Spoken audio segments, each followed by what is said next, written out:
Více než 100 hasičů ze středních a východních Čech likvidovala požár lesa u obce Litošice na Přeloudsku. Pravděpodobně kvůli lidské nedbalosti tu začal hořet lesní porost na ploše několika hektarů.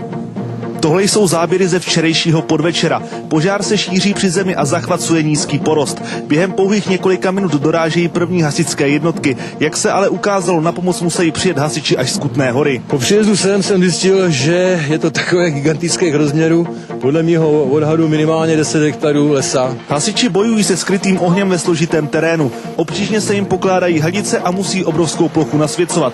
Jak sami vidíte, ohniska jsou od sebe vzdálená desítky metrů. Nejobtížnější část přijde, když se vlastně uhasí to plamenné hoření a musí se prolejt do hloubky ta hrabanka. Hasiči jezdí pro vodu až k rybníku, který je vzdálený 5 kilometrů. Brzy ale přichází něco, co nikdo nečekal. Cisterna plná vody se málem převrátila na nespevněné cestě a zablokovala tak dopravu. Hasičská auta tak musela čekat desítky minut, než se dostala k požáru. Přijíždí proto těžká technika. Cisternu se snaží hasiči vyprostit. Tam do toho voka to dej. Takhle bude oko. Já nevím.